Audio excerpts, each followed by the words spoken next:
कौशल के लिए मशहूर हैं। ब्रिटिश काल से लेकर अब तक की बात। नई दिल्ली में जीएसटी परिषद की 56वीं बैठक शुरू हो गई है। वित्त मंत्री निर्मला सीतारमण की अध्यक्षता में हो रहे इस बैठक में टैक्स स्लैब में बदलाव समेत कई सुधारों पर चर्चा हो रही है, जिससे कई वस्तुएं सस्ती भी हो सकती हैं। दिखाते हैं आपको पूरी जानकारी।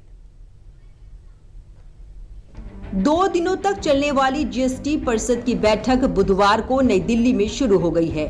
56वीं जीएसटी बैठक की अध्यक्षता केंद्रीय वित्त मंत्री निर्मला सीतारमण कर रही हैं। देश की कर प्रणाली को और अधिक विस्तार, सरल और सजावटी बनाने के लिए इस बैठक में आगामी दिनों में जीएसटी से जुड़े कई सुधारात्मक कदमों पर विस्तृत चर्चा होगी, जो केवल कर प्रणाली को सरल और व्यापक बनाती है, बल्कि वस्तु के जीवन में भी सकारात्मक बदलाव लाती है।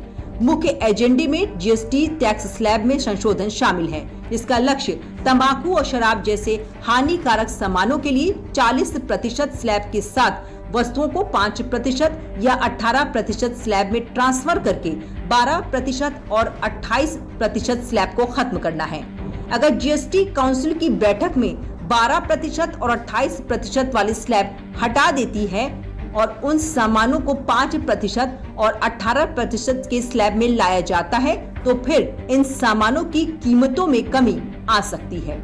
12% से 5% स्लैब में आने वाले सामान प्रोसेस्ड फूड प्रोडक्ट्स जैसे पैक्ड मिठाइयाँ, नमकीन, टोमेटो सॉस, पापड़ आदि, रेडीमेड गारमेंट और फुटवियर, घरेलू उपयोग की वस्तुएं जैसे वॉशिंग पाउडर, ब्रश, पंखा आदि, फर्नीचर, प्लास्टिक प्रोडक्ट्स और इलेक्ट्रिकल एसेसरीज।